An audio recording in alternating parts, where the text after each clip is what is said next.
What's up, fanatics?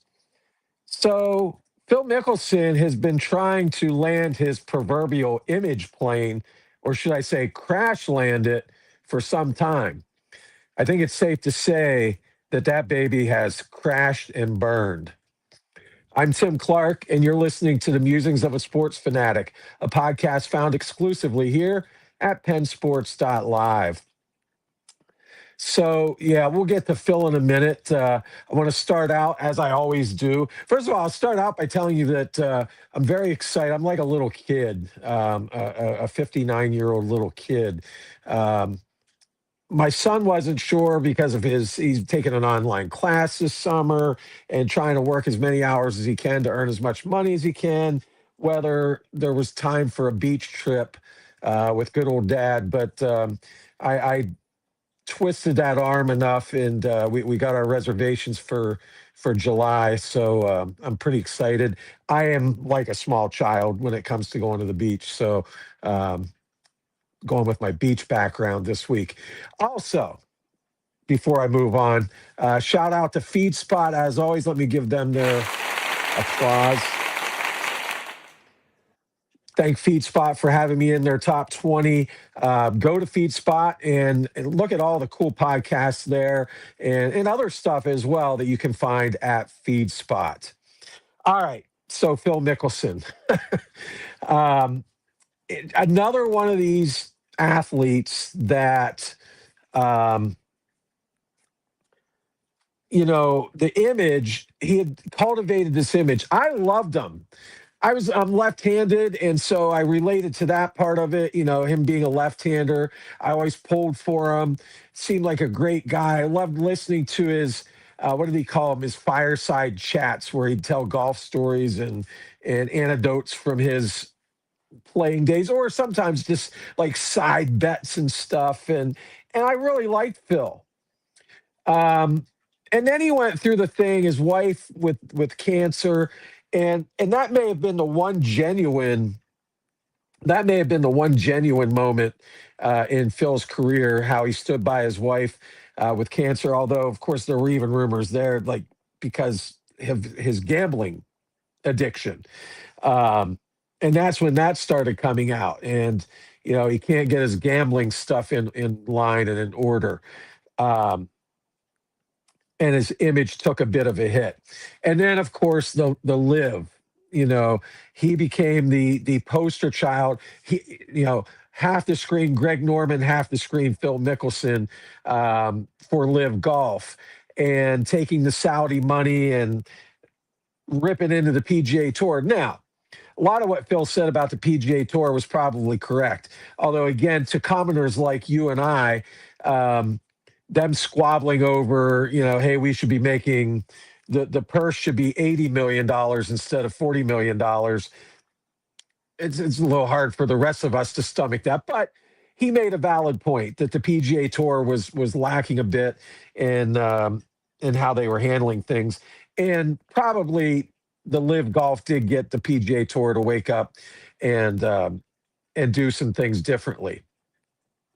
But it's still, and you know how I feel. If you're a longtime listener, you know how I feel about Live Golf. I have no time for those guys that wanted to take that money, dirty money, as far as I'm concerned. Allowing the Saudis to try and sports wash their, all their human rights garbage. And Phil became, and then he started almost like he had to have been a Hulk Hogan fan, because he became golf version of Hulk Hogan when Hogan went Hollywood Hogan and joined WCW and the NWO. Phil started growing this, and he was dyeing it black with little specks of gray in it, the beard, and he was always wearing the dark sunglasses, and he became the villain. Now, some people thrive being the villain. And I think for a short stretch, Phil maybe did thrive as the villain in golf. But it's just not who he is. He likes to tell fun stories and hey, I'll bet you $20 I hit the green on this shot. That's Phil. At least that's the way I viewed it. But it turns out, as this news came out the last couple of days, that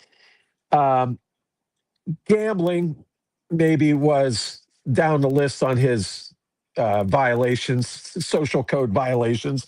Um, Taking dirty money from the Saudis and becoming Hollywood Phil Mickelson uh, maybe was down here on his list.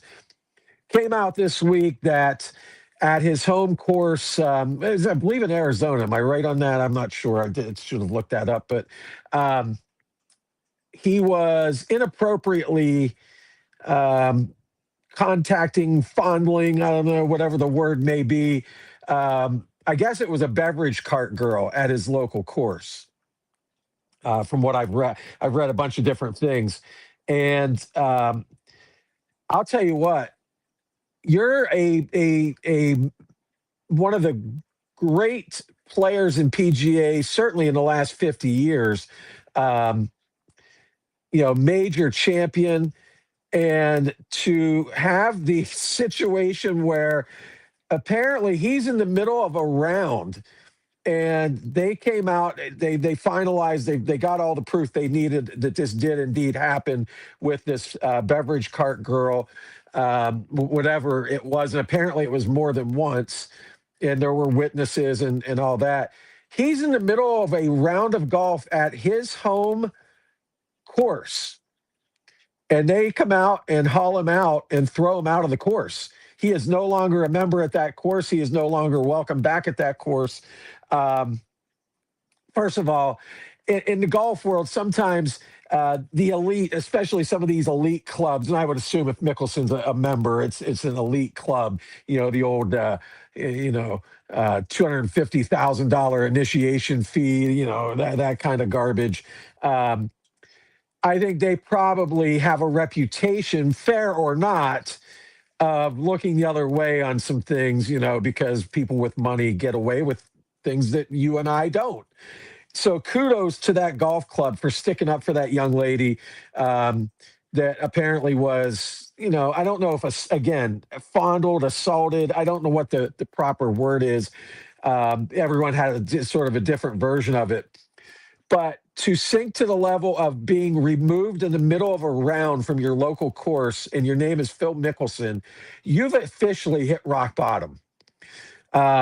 And so this was another one of the, again, he's certainly not alone in the sports world, but another one of these fall from grace moments for an athlete that had cultivated, again, I'll use that term fair or not, true or not, had cultivated a reputation, as likable, fun loving, like to get out there and have fun, and maybe Phil needs to go back to the days of when he had the man boobs, but was just a lovable and really good golfer. Then remember, he went on that workout and he did a lot of videos on the amount of coffee he drank, and that helped him lose weight. And he toned up and got fit, got rid of the man boobs. And that's kind of, if you think about it, that's kind of when he started to turn into a jerk. And all the gambling stuff started to come to light. Now, I'm sure it existed before then, but it came to light. And then the live turn, and then this. Is just, like I said, rock bottom for Phil Mickelson. And, Tiger had his first, and not a shame that we have to say his first wrongdoings, at least socially, at a young enough age that he was able to come back. And when he won the Masters and hugged his son, that was such a great story. Now, of course, Tiger has faltered again, late in his career. But Phil's in his 50s. I don't know that there's any coming back from this for Phil Mickelson. He's not going to be a major player on the regular tour, the senior tour. No offense to those guys. I loved watching them play, but no one pays attention to the senior tour. So this is what Phil Mickelson's going to go down as being remembered as the guy that took the live money, the guy that couldn't stop gambling, and the guy that, and again, after I just said, his highlight was staying by his wife.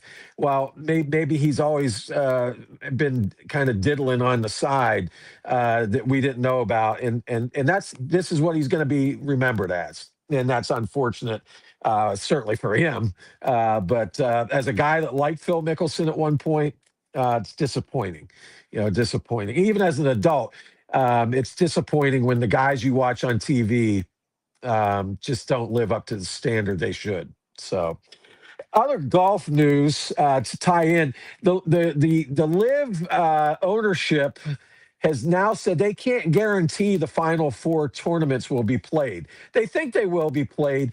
All they want to say is, boy, we're going to come back bigger and stronger than ever, with a sort of a new iteration of live golf next year. um, I can't tell you how happy I am to watch them crash and burn right beside Phil Mickelson's plane, the Live Golf plane with Greg Norman on board and the Saudi princes. Look how quick the Saudis turn their back when they realize things aren't working and not enough people were willing to take their dirty money. Um, I think when they started this, they figured eventually, maybe not right away, but eventually, how Rom came on later. I think they figured they were going to get the McElroys and the Justin Thomases and the Colin Morikawas, Xander Schauffele's, like some of those bigger names would come over. And instead, what they did, they lost probably their most likable player in Brooks Koepka, who went back over to the PGA Tour, accepted his penalties, and admitted it was a foolish thing for his career. Because at some point, those guys realized, you know what? Okay, I took a whole giant bag of money, but I was making pretty big bags of money on the PGA Tour. And eventually, sometimes you say happiness and 50 million is better than not being happy and 80 million. And I think Kepka came to that realization. Um, so live golf can't even guarantee their last four tournaments. I don't think it matters because no one's watching that either. Bye bye, live. Can't say that I hate seeing you go. Brooks Koepka, speaking of, is last I checked this morning, he was one back. By the way, taping at 11:45 a.m.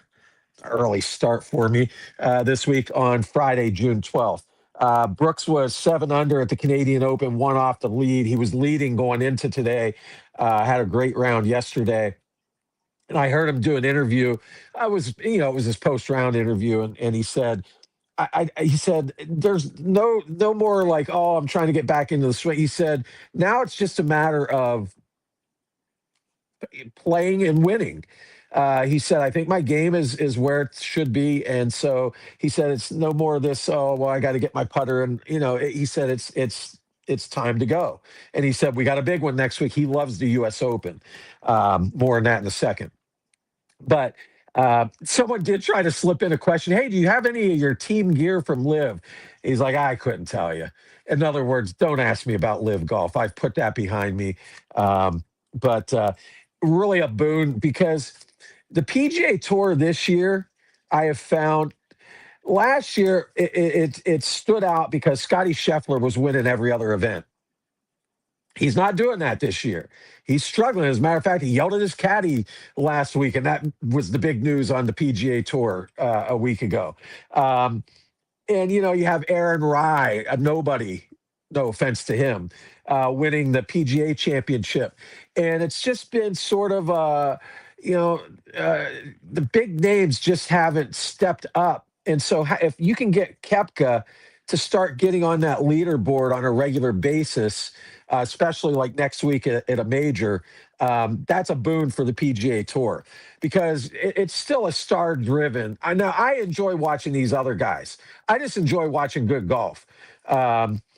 I played for the first time this week and I actually played pretty well. But if you're a hacker, an amateur, you just like to watch good golf and watch how these guys operate. But for the casual viewer of golf, they need to see the McElroys and the Scotty Schefflers and Justin Thomas, Brooks Koepka. Like they want to see the names they recognize up there. So that would be a boon for the PGA Tour. As far as the U.S. Open, I'm going to make my predictions now because I won't tape until things are underway at Shinnecock next week. course that does not yield high scores at all. The scores are going to be closer to even than going up into 8, 9, 10 under par. You're not going to see most likely, and it's the U.S. Open rough in the greens. And I heard a lot of the players talking about how they can tuck pins at Shinnecock, which is what makes it such a great venue. The fairways are wide. So the fairways are hittable. So if you're missing the fairways, you're doomed because you shouldn't be missing the fairways at least as much as maybe a typical U.S. venue. But it's all the other stuff that makes Shinnecock so tough to score at. So with that being said, I am going to go with the favorite this week, which is Scotty Scheffler. And first of all, my jinx is becoming real. Sam Burns, I said it was going to be his week last week at Jack's tournament, and he was right there. There were about 5 of them, and he was one of them, tied for the lead in the final round, and he flubbed a couple holes, and I jinxed USC baseball. Did not, they were 2 outs away from the College World Series, and went kaput. The Clark jinx is becoming real.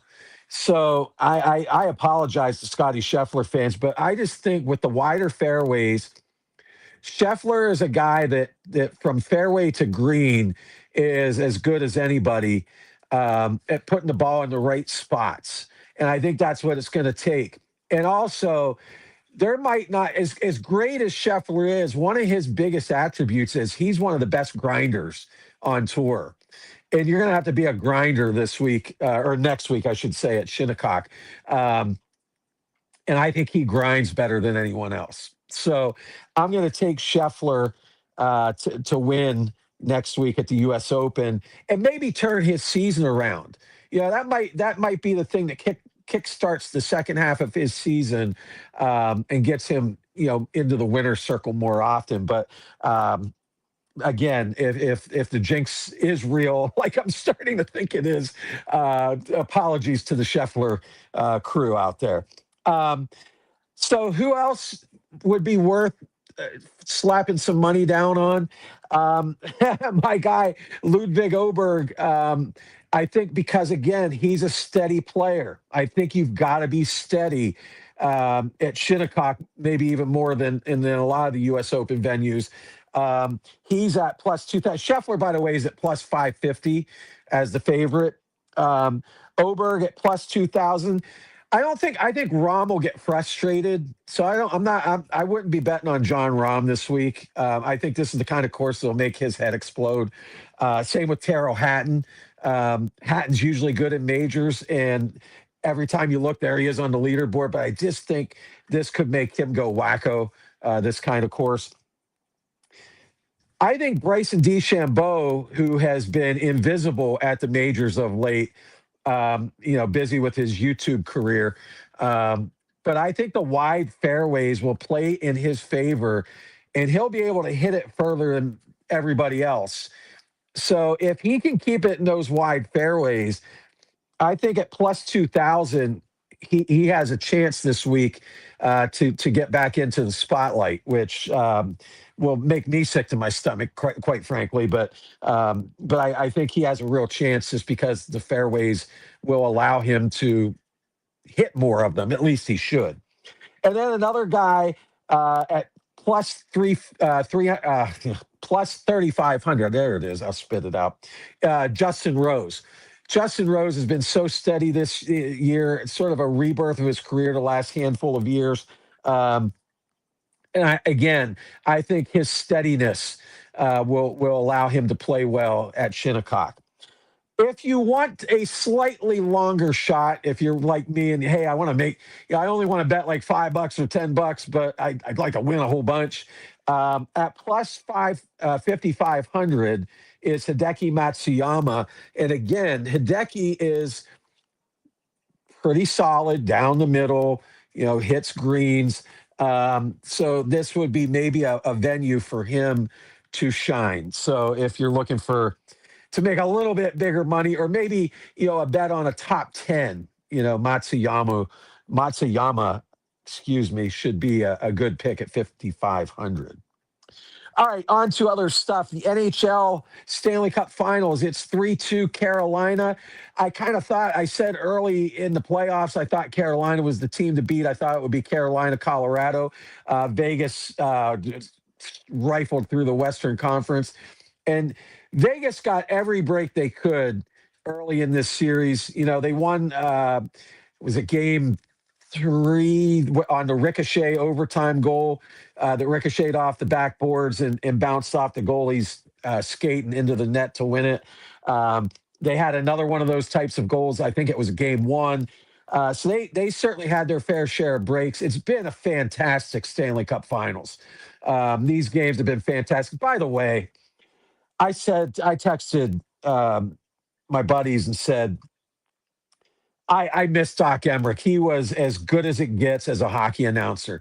But I'll tell you what, you will be hard pressed to find anyone better than Sean McDonough on the call. And I think hockey. I love listening to him on every sport he does, but I'm not so sure that hockey isn't his best sport. Because hockey, there's a lot of in between time. There's not a ton of goals being scored, and boy, he just makes every moment. And in the Stanley Cup Finals, every moment is a big moment, and he's just fantastic. But it's been a great series. But I think Carolina is going to close this one out. I don't. Here's the only. I'm not sure if they'll do it in Vegas or if it'll come back to Carolina. Torts has already said. John Tortorella said, "I'm leaving my clothes in the hotel room in Carolina because we will be back." I'm kind of pulling for him. You guys know that I love John Tortorella, the zany character that he is. But Carolina is just so good. And who's going to win it for them? This goalie, Brandon Bussey, sort of a career, just traveled the minor leagues and whatnot. And he replaced Anderson a couple games ago and has been fantastic. And that's the kind of story. There's always a story. There's always a story when you get to the finals. And that very well could be the story this year is this no-name goalie for Carolina holding down the fort for them. So we'll see if they can close it out. The winner of game 5, when it's a 2-2 series, and this is another reason to lay money on Carolina, wins the cup 75% of the time. So those are pretty good odds that Carolina's going to go ahead and come through and win. And then we go to the offseason, and for Penguin fans, it's going to be what will Kyle Dubas do? I think it's safe to say the team's going to look significantly different than what it did this year, but I think he's going to try and keep the key players in place. I think there's all kinds of trade rumors. Nurse from Edmonton wants out. And, so that's been a rumor in Pittsburgh and some other guys. Beating the dead horse. It's a tough spot for Dubas. Let's try and win for Sidney Crosby and Malkin and Letang, but specifically Crosby. But are we close enough to being winners, Stanley Cup contenders, that we can make enough moves to do that without mortgaging the future that he's been trying to build to? So I don't envy him this offseason to see what moves he makes, but we'll see. NBA, the NBA got a sort of the life support. They got the pads out and shocked it back to life with Game 5 at the Garden. First of all, the greatest arena in sports, Madison Square Garden, and then you have Celebrity Row. The whole first row, of course, they can afford the ticket prices. And I don't mind it if they're really into the game. And I think most of them were really into this game. Jerry Seinfeld, Larry David, John McEnroe, everyone was whooping up. Down 27 and down 20 in the fourth quarter and came back to win the game on a tip in.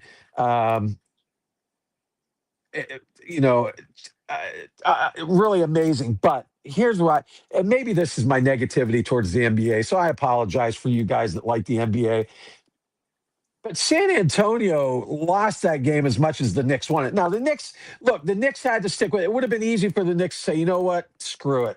Let's get ready for game six. Uh, it'll be 2-2. Um, or no, it would have been 3-2, right? Uh, so it would have been easy for them to quit um, and say the heck with it. So you got to give them credit for that.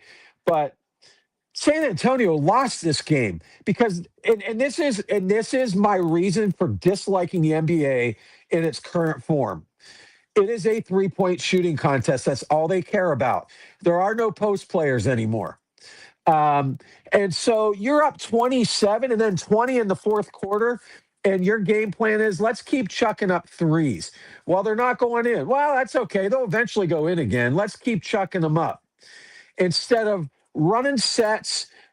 Now you can't just eat it. There's a 24 second shot clock, so you can't eat the time away like you can, even at college at 30 seconds. It's a little easier, but you can run sets. You can run through sets, and you can try and get good shots. Try and get layups, and instead of taking 8 to 10 seconds off the clock, you take 16 or 17 seconds off the clock.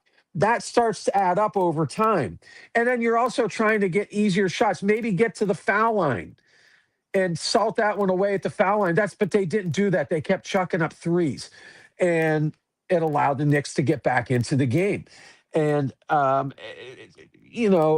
again, it's why I can't stomach the NBA currently, because that's what it has become. I'll tell you now, he was the one that shot Anjanobi is the guy that tipped it in for the Knicks. But Jalen Brunson, I heard Barkley say it. They had Brunson come on the set with them after the game, as celebrities were coming up and saying hello to Charles Barkley and Kenny Smith and the New York crew on the inside the NBA team. But Barkley said about Brunson. No, I'm lying. I'll give Kenny Smith his props. It was Kenny Smith said he said I watched him on his AAU under 19 team or under 18, whatever it was, and he was the MVP on that team. They won a championship. Then we watched him go to Villanova and win championships at Villanova with Jay Wright, who was there, by the way. So was Calipari. Say what you want about those guys. I know Cal takes a beating sometimes in the media. Jay Wright never did. But there they are watching their, Calipari was there to see Towns, and Jay Wright was there to see Josh Hart and Brunson. Kudos to them for supporting their guys. It's not always transactional. Coaches make bonds with these guys, and of course that's back when they actually played and didn't transfer every year to a different school, so you were able to build that bond. But anyway, he won championships at Villanova. And he's in the MVP conversation the last couple of years in the NBA, and he's about to win a championship because the Knicks are going to salt this one away. But he's a winner. He's a winner. And he'll take it to the basket. Now he chucks up his fair amount of 3-pointers, but he also isn't afraid to take it to the hole. And he's a guy I can watch play. And he's a guy I can get on board with when I watch the current NBA. But it was a scene. And when a great arena like Madison Square Garden gets rocking like it did, now I know the camera's focused on the celebrities, but I saw videos from people that, on their phones that were up in the upper tiers. It was just a madhouse. And I think that's fantastic. And Adam Silver caught a break. Remember I said they're always saying, boy, we wish the Knicks would get good again so we could get them into the finals. It is a boon for the NBA with the Knicks being in the finals and seeing the Garden rocking like that. It's just different than if it was Phoenix or Sacramento. LA gets that same vibe. Of course, it's a little more laid back, but it gets that same vibe. The Boston Garden gets that same vibe. As much as you like to see other teams, and I'm a fan of that. It's good every once in a while to have your big money teams step up for the league and give you an environment like that. So that brings me to the time machine. Thinking of comebacks. So let me see if I can find what's in the 8-track player this week.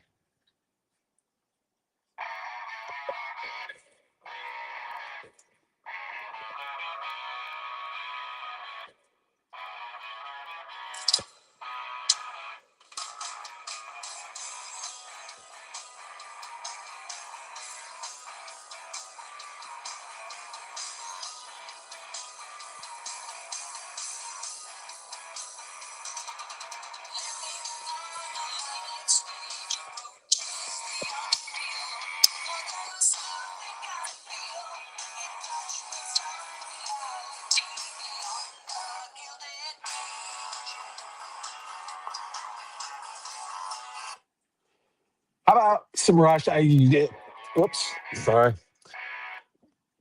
They like playing that lead in so much, they were going to do it again. Um, if you know me, you should have known I was going to play Rush. They started their concert tour in LA this week. I feel like I've already seen them in concert. My buddies were teasing me that I didn't want to go deal with crowds at a concert. It's unbelievable watching the concert footage. Everyone's got their phone out. Like as they pan back through, like there's this light, because everyone's taking videos of the band. So I feel like I've seen them in concert already, and they were fantastic. Geddy Lee doesn't lose it. He's 72, I think I read. And Alex Leifson, or Leifson, I guess is how you pronounce it, is always sort of the low key guy. But Getty he was rocking, and then Annika Niles on the drums looked fantastic. She hit a lot of Neil Peart used to say the Tom Sawyer riff in the middle was one of the hardest things he had to play, and she pulled it off without a hitch. And it was great to hear them and see the footage from those early shows. But anyway, back to the reason we're in the time machine: comebacks. So the Knicks came back from 27 down, 20 in the fourth quarter in an NBA championship series, which makes that even more special than if it was just some random regular season game. So I was looking at great comebacks. So in no particular order, my time machine has the ability to jump forward and backwards. So we're good here. How about 2004? The Red Sox on their way to breaking the curse of the Bambino because they would go on to win the World Series over the Cardinals, down 3-0 in the ALCS, and came back and beat the Yankees. I believe, you can double check me on this, I think still the only team to have done that in Major League Baseball history, and against their arch rivals, which made it all the more special. And like I said, they went on to break the curse of the Bambino. No list on comebacks would be complete without the 2017 Super Bowl. Falcons up 28-3. And honestly, much like the Spurs played stupid the other night against the Knicks, the Falcons played stupid football against the Patriots and Tom Brady, allowing them to come back, get it to overtime, and then as soon as New England, that was back in the old rules where if you scored a touchdown on the first drive, it was over. As soon as New England won the coin toss, it was like, yeah, this game's over because the Falcons aren't stopping anybody at this point. And sure enough, that's exactly what happened. How about 1990? Now, this is a regular season game, but I was so awestruck by this. When you look at baseball comebacks, this is number one on the list. The Phillies down 11-1 to the Cubs, one out in the bottom of the seventh, and they come back and win 12-11. 11-1, like nowadays, 11-1, you've got some position player pitching. at that point in today's world. Um, and so for them to be able to score 11 runs in 2 2/3 innings to come back and win that game is astonishing. Their win probability with one out in the bottom of the seventh was 0.1%. So a tenth of a percent chance to win that game. Let's jump forward to 2006. Michigan State down 38-3 to Northwestern. Oh, poor Northwestern. Under 10 minutes in the third quarter, mind you. And the greatest comeback in college football history began. And Michigan State scored 38 unanswered points to win 41-38. That one I know is not as exciting because neither team was all that great in 2006, but nonetheless, you're down 35 under 10 to play in the third quarter, and find a way to rattle off 38 straight points is, I don't care what kind of game it is, pretty amazing. 2001, Duke versus Maryland in the Final Four for the right to play in the championship game. It was their fourth meeting of the season because two in the ACC. Yes, Maryland was in the ACC back then. One in the ACC championship, and then or tournament, and then the fourth time in the Final Four. Maryland gets out to a 39-17 lead, and it looks like Maryland's going to find their way to the championship game. Not on Coach K's watch. Duke cut it to 11 at halftime, and I remember this game, and you're starting to feel like, oh, geez, you let them get back to 11 by halftime, and I think by the time I think there were 7 minutes still left when Duke took the lead. So it happened quickly, but it was a big game. Duke went on to win the championship then. They beat Arizona that year for the national title, one of Coach K's. I think it was his third one at that point. And then last one, 1993 to the NFL. Bills Oilers back-to-back weeks. So they ended the regular season, and I think the Oilers beat the Bills in that game. And so they're playing now. It's a playoff game, obviously a bigger game. The Bills are down 32 points again in the third quarter of an NFL game where the players are supposed to be smart enough to be able to hold on to that. They end up going to overtime, and the Bills won the game in overtime to march on in the playoffs that year. And the Oilers, in fairness, sort of had a history. Now, when they moved to Tennessee and the what did they call it? The Nashville Miracle. What was that? Well, I forget what the nickname was on that kick return. Sort of ended all the bad moments that they had when they were in Houston and choked games away. So they were known for that. But up 32 in the third quarter of a playoff game, boy, you expect to win that one, and they managed to lose that in overtime, I believe, on a field goal by the Bills in overtime. So, all right, jump back out of the time machine and take a look at baseball. So baseball is under 100 games now. So that's still a lot of games, 90-some games left for most of these teams. But we're starting to see some trends. So in the American League East, it is a two-horse race. I don't see any hope for Toronto, Baltimore, and Boston's done. I'm going to get to them in a second.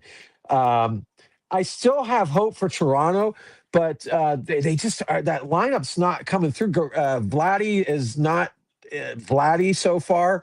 I don't know. Not Baltimore. Baltimore just, I don't think can get back in. Maybe one of those two teams could get into the wild card race, but Tampa or New York is winning this division. And I think it's going to be New York. I think Tampa eventually fades as the season goes on. White Sox, I said, would regress. Not so far. They have a half-game lead in the American League Central. I think they're 30 or no, what would it be? Yeah, 36-31. Does that sound right? Um, I believe that's what their record is. I are they for real? Um, I want to see a little bit more before I start buying stock in the White Sox, but um, so far they're making me look wrong on that one. They are not regressing at all. Um, in the National League, here's a bold prediction: nobody will catch the Braves, nobody will catch the Brewers, and nobody will catch the Dodgers. Um, it is June 12th, and I believe that those three teams have locked up their divisions. Of the three, um, the Phillies certainly have the ability. They have the players that they can get hot, and the Braves do have a history of getting hurt. And if they would have, Acuna came up lame here the other day. I didn't see any updates on his status, but um, so I think the Phillies are 8 games back. That's a lot, um, but they're good enough that they could close that gap. And the Brewers, but I say this all the time. I've said it on this podcast this year, and I've said it every other year for like the last 2 or 3 years. I look at their roster and say, "Oh, there's no way they're going to win that division." But there they are. They win games. They simply win games, and they develop young players. They're getting a little bit like Tampa in their ways they develop their young players. Um, so could they falter and allow one of the other teams? But which of those other teams? The Cubs are the Cubs are not good. I can't help how much they spend on their payroll. They are not good. The Cardinals, I just don't think the Cardinals are good enough. And the Pirates, I'm going to get to them in a minute, have proven of late that they can't beat the good teams. But now they play the Brewers 10 times yet. So they could technically, but they always have had a hard time with the Brewers. So I just don't think, and the Dodgers, no one's catching the Dodgers out west. The Dodgers are on cruise control right now. You know what I noticed? They played the Pirates the last 3 games, took 2 out of 3. And I got to give John Wainers the one that said it on air, but I was thinking the same thing. They make you throw so many pitches. Like they foul off your good pitches. That's like a lot of those guys, they're average. Like Mookie Betts is way down. He has not got hot yet this year. Um, Even Freddie Freeman, Otani are down just that smidge from where they were. But man, they just battle and they know the strike zone. They don't swing at a lot of bad pitches and they foul good pitches off. And even when you get them out, like you're sweating up a storm because you had to work so hard to get them out. That's what makes them, I mean, just really tough. Like, you look at the Braves are a little bit like that too, quite frankly. Um, you look at the Phillies. Well, you can strike the Phillies out from time to time. They'll go on those runs where you're striking, 13 guys out a game against the Phillies. But man, the Dodgers and the Braves to an extent, like to just battle you and make it tough. Um, Teams that are out of it, June 12th, and these 7 teams, uh, forget it. Put a fork in them, they're cooked. Boston, Kansas City, Minnesota, the Angels, the Mets, the Rockies, the Giants. There is no return for any of those teams. The Twins, you might look at the standings and say, the Twins aren't that far out. I've watched the Twins. The Twins don't have. The Tigers are lower in the standings than the Twins, but Scooble's coming back for the Tigers. Now they might trade him, but I'm not ready to write the Tigers off just yet. I think they could have a hot streak in them, so I'm not ready to write them off just yet. But that's a lot of teams on June 12th to say they have zero chance. None. Zip. Zilch. And I didn't put Baltimore on that list, and I think Baltimore is pretty darn close. I didn't put Houston or Texas because that division is so crappy that all those teams are still in it other than the Angels. So there's some other teams that could join that list by the end of the month where you say already, hey, the second half of the season, these teams have no shot. All right. Let me do a Pirate analysis because that is the team I follow and watch them every night, as painful as that can be on certain nights. Let me start with the fact that the Pirates are having pirate luck right now, bad luck. They lost O'Hearn to injury for a couple weeks. Now he's back and hitting pretty well again. Um, but they've been without Connor Griffin for a while, and it sounds like he's going to be out for a little while longer. Um, really worried. They want to make sure that that arm is sound. Um, yes, position players can sometimes need Tommy John surgery, so they want to make sure they got him on a light throwing program right now. But he was hitting 270. That's and you replace that with Jared Triolo, who again I'll get to in a minute. Um, but that's a big loss. And now O'Neal Cruz is going to be out for at least a month. He's got two broken bones in his hand and non-displaced breaks, which they say, of course, which makes sense, non-displaced. So that they, didn't move out of position, but you got to give it time to heal. And O'Neal Cruz was a big part of their offense. 264, 21 stolen bases, 14 home runs. He was the hitter I said they had to have out of him if they wanted to be contenders. The new additions were great, but they were going to have to get, I even said just 240 out of O'Neal Cruz instead of 200 and 30 home runs instead of 20. And he was well on pace for that. And then you worry, will this get him out of sync and out of rhythm when he does come back? That was a big loss. So they've had bad luck. They've had bad pitching, and I am just mind-boggled that I'm going to talk to you about the starting pitching being bad in Pittsburgh. Now, Braxton Ashcroft had a bad outing last time out. The Dodgers will do that to you. Or was it the Braves? I forget. But either team, that it happens. Otherwise, he's been lights out for them up until that point. So we'll leave him off this list. But Paul Skeens is not Paul Skeens this year. And we can, again, I think I did it last week, we can debate whether it's, was it getting ramped up for that silly baseball classic thing they did at the beginning of the season? What is it? He's trying to protect himself, that he knows he can make big money here in the future. Has he become too big for his britches? I said, I don't think that. And proof of that, he shows up at a little league field the day before he's going to pitch against the Dodgers because he sees some kids practicing and he just got the itch like, hey, I'm going to go over and say hello to these kids. And all of a sudden they're calling their friends and their friends are calling their friends. And he's got a whole mob there.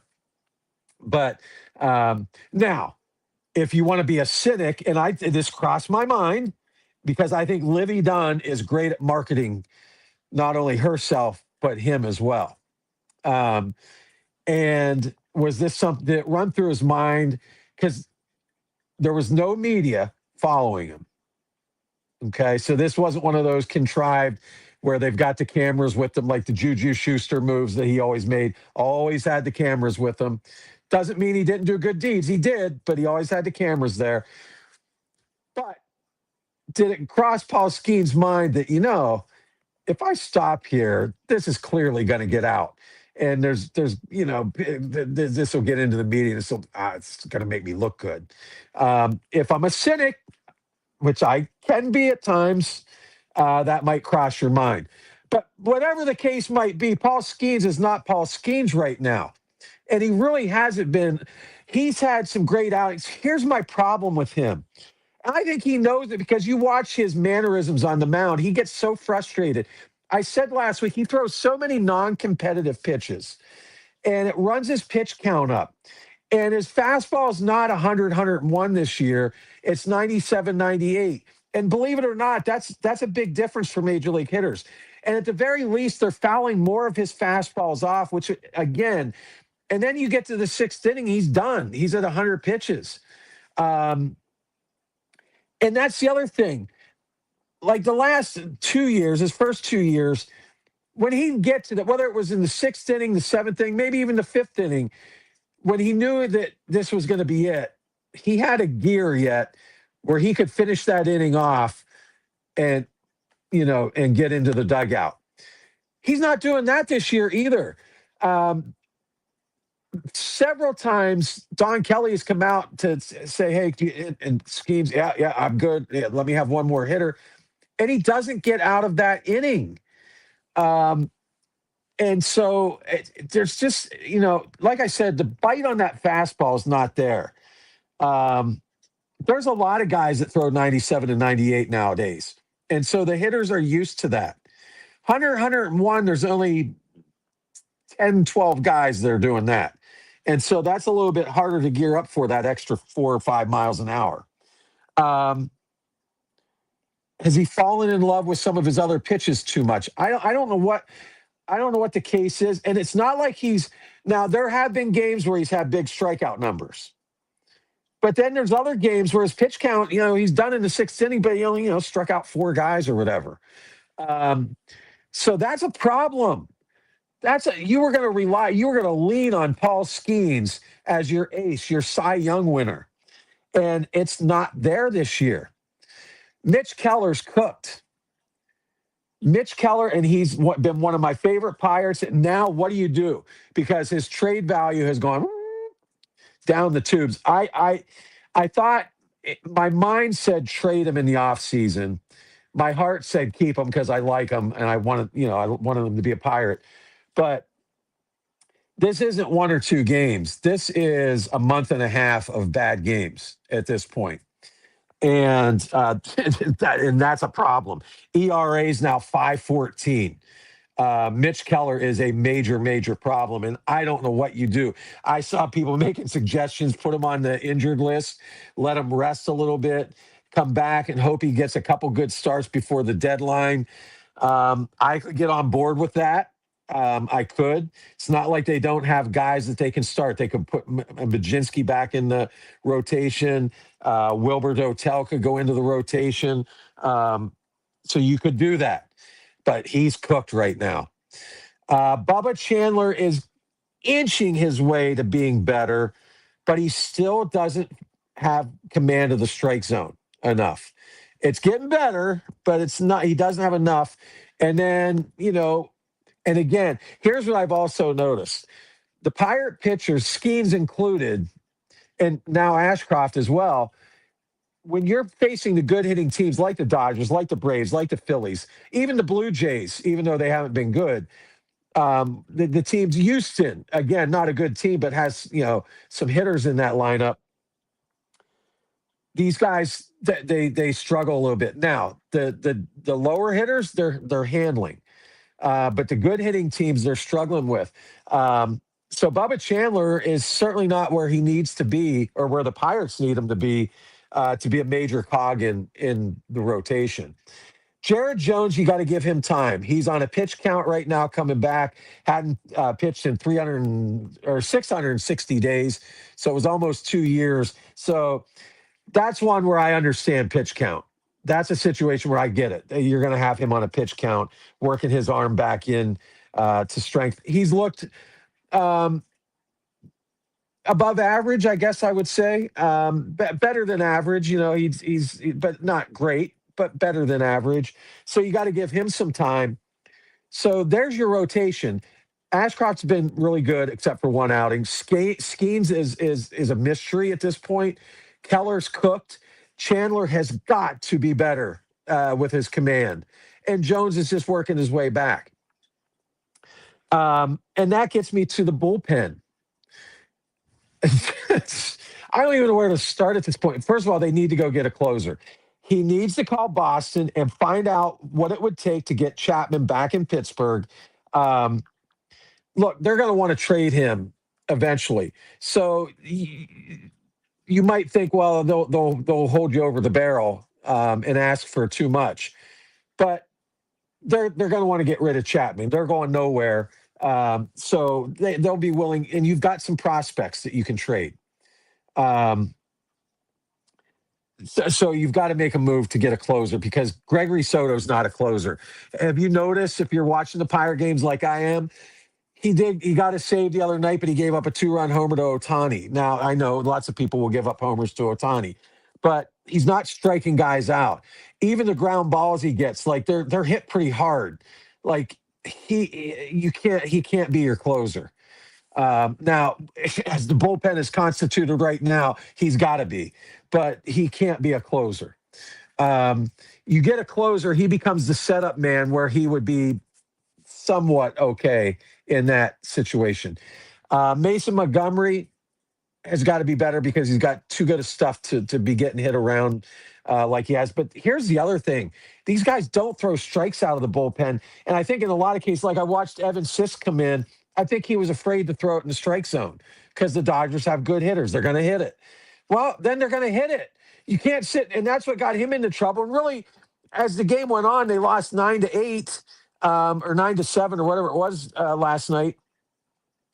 Um, you could go back to Sisk walking. He walked two guys who came around to score. Like you just, if they hit you, they hit you. And yeah, okay, so you're not that good, but you can't go out and pitch scared. So there's the other. Not only are they not very good, but they don't throw strikes. And I think in some cases because they're afraid to throw strikes. At this point, not only do the Pirates have to make trades, but how about I don't know, bring Matson back up. He at least had proven that he had some success in the major leagues.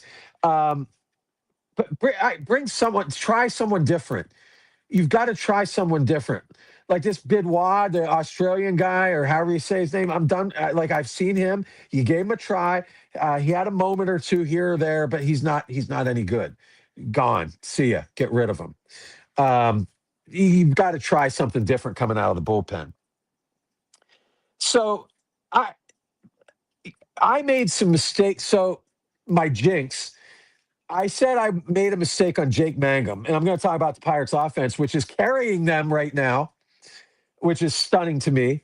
But I said, hey, I was wrong on Jake Mangum. He doesn't belong in the major leagues. And I no sooner said that he hits that home run, and he's now hitting like 291. And he does a lot of little things. Now, he still annoys me. He got thrown out. He tried to steal third, which was just stupid the other night, making the first out at third base. We learned that in Little League. But he is a spark plug. He plays good defense, and I think in general fires that team up like he's the rah guy. So I was wrong about being wrong about Jake Mangum. I owe Spencer Horwitz an apology. I said even as far back as the offseason, and now I still believe this. The Pirates have a bunch of DHs and first basemen trying to play other positions. Ryan O'Hearn's going to kill himself in right field. Now, Brian Reynolds has had a reawakening in left field.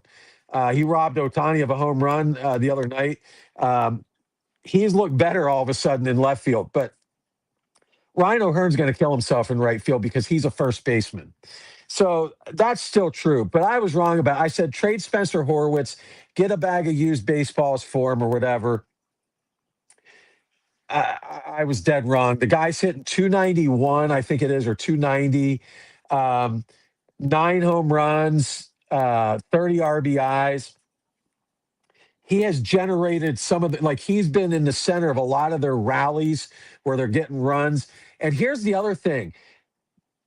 Don Kelly takes a lot of heat, and I don't understand. You got to give him a chance. And one of the things he did that was smart, except against left-handed pitching, then Horwitz either sits or last night he drops down in the lineup. But they moved him to leadoff against right-handed pitchers. He walks more than he strikes out. And okay, so he's not going to steal you bases but he gets on base. And that's what you want from you. You want your leadoff hitter to have a good OBP. And Horwitz does. He still makes me nervous at first base. He's not a good scooper of the ball. But I owe him an apology. He has hit far better than I thought he ever would. And, he was coming off injury last year, so maybe that was part of it. He's fully healthy now. But he has been one of their best hitters. But think about this offense has been carrying them because if the pitchers would be who I thought they were going to be, Dennis Green, they are who we thought they were. The Pirates would be in great shape. Brian Reynolds, I said on my wish list about a month ago, I wanted good Brian Reynolds back, we got him. Now his average is dipping again, just a touch. He was up in the high 270s, down to 265, but again, playing good defense out in left field and getting timely hits and big hits. Um, so he's hitting the ball. Like I said, Cruz is a big loss because he's been smashing the ball and stealing bases. Griffin, big loss because he was hitting the ball. Brandon Lau has been fantastic. 249, I'd like a higher average, but he's the quintessential modern day player. 16 home runs, 40 something RBIs, 16 doubles. I can live with 249 if you're going to give me, at this point in the season, 16 doubles and 16 home runs and a bunch of RBIs. Ryan O'Hearn's been fantastic hitting the ball. I think he's got 9 home runs. And as I mentioned, Horwitz. And then Nick Gonzalez is our modern day Freddie Sanchez. Remember Freddie Sanchez back on some of those bad Pirate teams? I think he won the batting title the one year. That's Nick Gonzalez, a single and double hitter. The occasional, he'll hit the occasional home run, but he's hitting 300.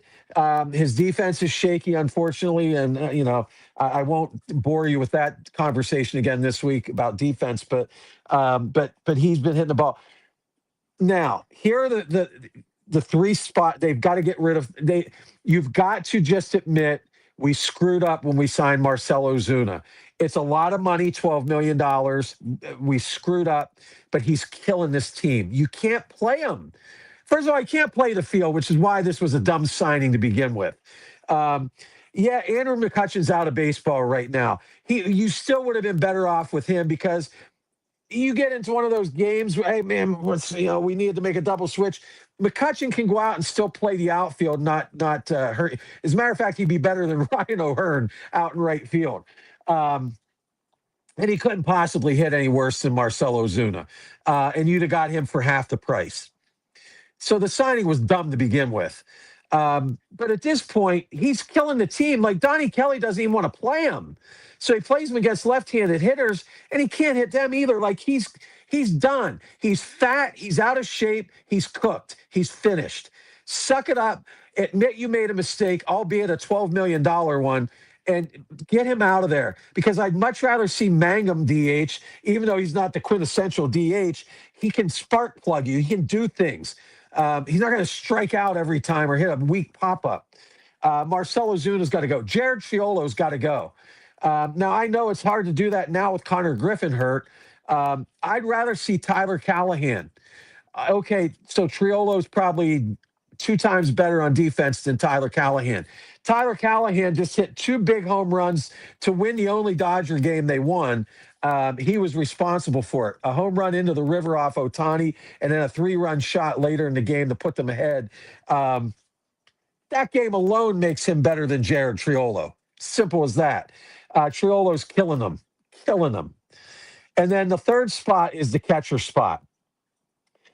Ironically enough, if you extrapolate Henry Davis's home runs and RBIs, 5 and 17, he's got 123 at bats. If you multiply that by 4, which would give you a typical season's full of at bats, 20 home runs and almost 80 RBIs. For a guy that's hitting 138 is actually kind of amazing if you think about it. But he is hitting 138. And his defense is great, although he made a bonehead play. He's always trying to pick, not his big move now is trying to pick guys off third base, and he cost him a run throwing a ball away there the other night. I think he can be your backup catcher or Paul Skeen's personal catcher, even though that doesn't seem to be working out so well this year. But I think they have to make a decision. To me, I think Endy Rodriguez has shown enough in his career, albeit injury-riddled. I just don't think he's it. I know he's a great rah-rah guy, and he wants, I don't think he's it. So the guy I want to see is this Rafael Flores. He got to play last night, his first major league home run, 440 feet. So he's got pop in that bat. He looks like an average catcher to me, but we've seen him catch like 2 or 3 games in the last 2 years and quick call-ups here and there. But I think his bat, you traded Bednar for him. So don't you want to find out about him? And it'd be one thing if he was replacing someone that's been really good, but he'd be replacing a 138 hitter and a guy that's also hitting like 220 and with no pop in his bat, strikes out a lot, Andy Rodriguez. And then when Joey Bart comes back, then you have a decision. But maybe you've seen enough of Flores to say, hey, we think he's good. We're going to stick with him. Um, and then you make a decision on Bart, whether you release him or bring him back and send Davis down, whatever it might be. But that position's a problem. But even so, the rest of the team's hitting so well that you don't really notice that as much. So the hitting has been carrying them. But the biggest thing I noticed, they're not ready for prime time. They are not on the Dodgers level, the Braves level. They're not even on the Phillies level. Um, like I said, the pitchers even struggled a little bit against the Blue Jays and the Astros, who are not good teams but have some good hitters. Um, that doesn't mean the Pirates can't make a wild card. I think the Pirates still are in the wild card hunt. They're a half game out right now. Um, and they get Miami coming up. You're going to have to, 2 out of 3 at a bare minimum this weekend against Miami. And your schedule will ease up a little bit um, coming up, but they just don't look ready for prime time. So with the big boys. All right. So let me see if I got Spicoli. Oh wait, before I get to wake up Spicoli, the ABS thing in baseball. I can't make up my mind. I don't particularly like it. Maybe it's because the Pirates are dead last in challenge wins and percentage of wins. They're not good at. There's another reason to get rid of Marcell Ozuna. He challenges stupid pitches because he has no idea what the strike zone. Bob Walk actually called him out. He said maybe that's why he's not him because he has no idea what the strike zone is. So maybe I'm biased because I watch the Pirates every night botch challenges. I don't, first of all, it's not, I don't think it's going to improve the umpires. I think the umpires, it's not like the umpires are trying to miss calls. I think they're going to continue to call pitches they think are strikes, and balls, pitches they think are balls. So I don't know that, like I saw the Wendell stat, Hunter Wendell stat's one of the worst ones. Do you think you're changing his mind on pit? Like, I don't think you're changing his mind. And it's just such a clunky. And then these pitches that literally like one lace or one seam on the ball is in the strike zone. I'm sorry, that's not a strike because it like one seam nicked the computer strike zone. I don't like that. Like some of these challenges, and again, I'm watching Pirate games, were legitimate challenges, and it's like just like I said, a seam on the ball is in the strike zone. I don't like it. I'm starting to lean towards let's just go back to living with the mistakes that the umpires make. Maybe get more arguments from managers on the strike zone, which is always fun. But I'm not sure that I care for the ABS at this point. All right, now let me see if I can find Spicoli, get him out of bed.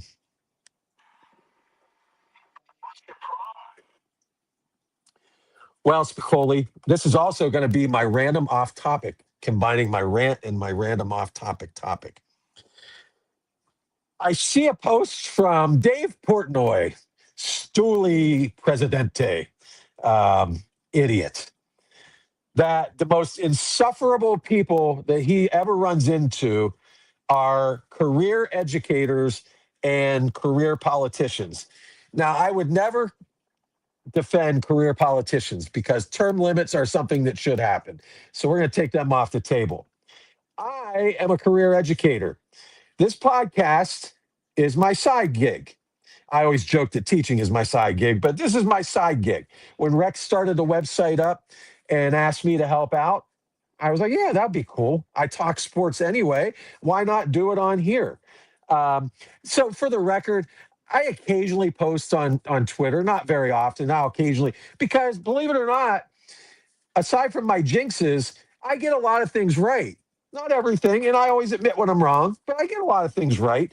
And I feel like I can talk sports with the best of them.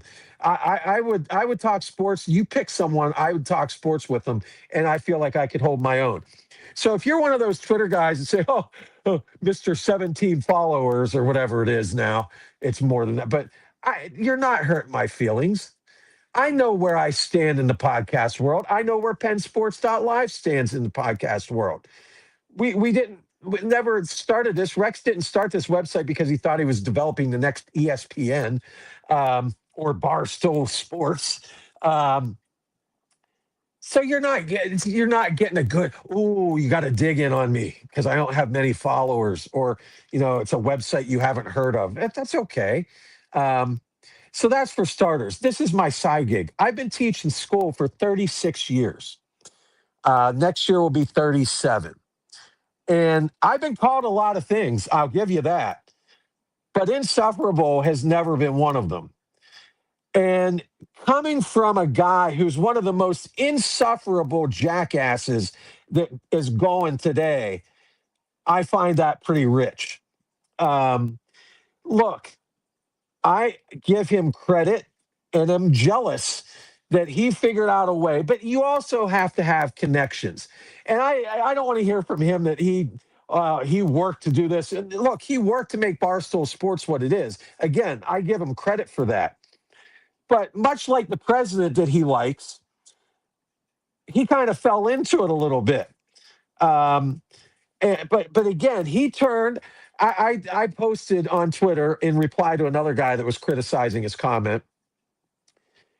I give him credit for making a poop ton of money talking sports in a frat house, basically. It's a sports frat house, Barstool Sports, and eating pizza. I'm going to do pizza reviews, um, which I actually think are clever. So I give the guy credit. But look, he fell into that and he's become rich on it. Again, I'm jealous of that. But he said teachers live in a fantasy world. Really? I live in a fantasy world. Here's my opinion or my thoughts of a fantasy world. Getting rich talking sports. That to me is a fantasy world. And I think, Scott Van Pelt and a lot of these other guys, I think they'd admit it. Wait, I'm making this kind of money going on the air and talking about sports. They're living the dream. Maybe that's the right word for it. Maybe it's not fantasy. For me, it would be a fantasy. Um, that's a fantasy world to me. Making millions, um, drinking beer, eating pizza, and talking sports. And look at all the trouble that they've gotten into at Barstool. That thing with the girl was it Mississippi or Mississippi State or wherever.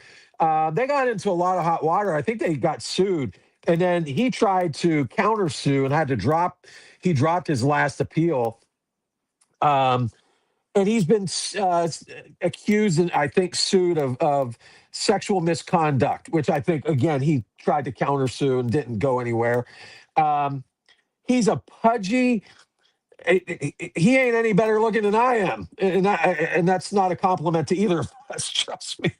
Um, but he thinks he's the man, and I get it. He's got the money to be the man, and I'm just this lowly, piddly school teacher. But we're not insufferable. All the replies underneath his thing from his MAGA-lights about it's nothing but a bunch of union suckers. I hate the teachers union. It has done nothing for me. And literally, it's done nothing other than collect my dues. I don't have anything good to say about the union. I have voted no on every contract we've put out because the union doesn't really fight to get us a decent raise, a decent living. It's why teachers are in demand right now because young people coming out looking at the salary say, or they get out of it after a few years because it's just the headaches that you get aren't worth it. So I'm not. So the people who say the union, I'm not a union hack. And then the other big one was they're indoctrinating our kids. Oh my God, let that go. Now, I can't speak for big city teachers like New York and LA and San Francisco and Chicago. I can assure you, here in good old central Pennsylvania and farm country and rural PA, ain't nobody being indoctrinated.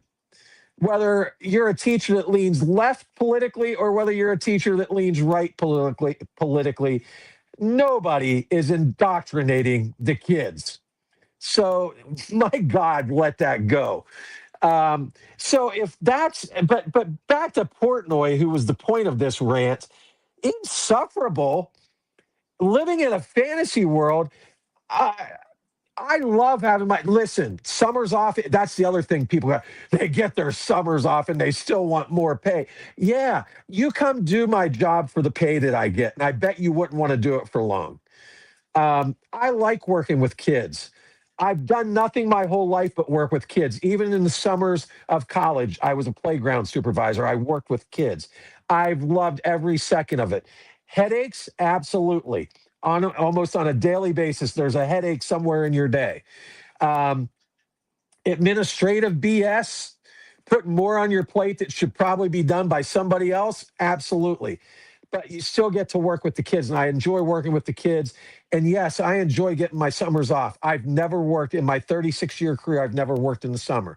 Now, when Rex came up with this and said, "Hey, I'll give you a little stipend for doing the podcast and the column," I like getting that because I'm a single dad as well. Living in my fantasy world, um, and so makes money tight. And so I enjoyed getting this little extra stipend from the website. I appreciate Rex doing that because it's anyone that's done a startup knows it's a tough proposition, and you can't afford to be paying out a ton of salary when you're trying to start things up and make a little site like this go. But yeah, that's my fantasy world. Single parent, getting my kid through college. Um, but I enjoy having my summers off. So you're right about that. That doesn't mean that we're not underpaid. And if that makes me insufferable, then okay. I've never complained about my salary. Um, I'm not saying that we should be making six figures as teachers, but like the pay increases are a pittance and it's ridiculous. But for a guy that, again, sits in his little man cave, eating pizza, drinking beer, and slandering, in a lot of cases, other people, and saying stupid things on the regular. And then when, being a Jewish person, and I don't blame him for defending the Jewish people, that thing that happened in, I guess it was in a Philly bar, a Barstool bar in Philly. Um, but does he not realize the things he says about other people? And the things he's apparently done to abuse other people. And I love people. He said we wouldn't last a day. That was the other part of this. We wouldn't last a day in the real world. Someone posted a video of him trying to hammer a nail, and I didn't know there was anyone that could hammer a nail worse than I do. I blame it on being left-handed, for the record. I didn't know there was any, but I saw it live on air. Dave Portnoy trying to pound a nail. So please, Dave, Stooley president, you're an idiot. You always have been. You're a big mouth, always have been. And you, my friend, are the one that is insufferable and always has been. So I would appreciate you taking the word teacher out of your mouth because you have no idea what the real world looks like. So anyway, done with that. Sorry that extended. This is one of the longest podcasts ever. But I had to get that out. I was furious when I saw that because I will defend my profession.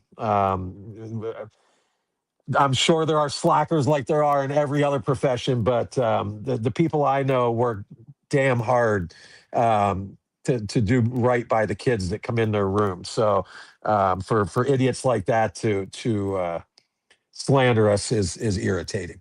All right, I will be back next week. Hopefully, I'll get back into a better mood before I start the podcast next week. U.S. Open coming up next week, so you have that to look forward to. Get your bets in. Scotty Scheffler, unless you think the Clark jinx is real, then maybe go somewhere else with your money. But lots of good stuff. NBA Finals probably going to wrap here quickly, and Carolina probably going to win that Stanley Cup final here in this week coming up. So um, I'll be back at you next week. Until then, enjoy the heat, and as always, be nice to one another.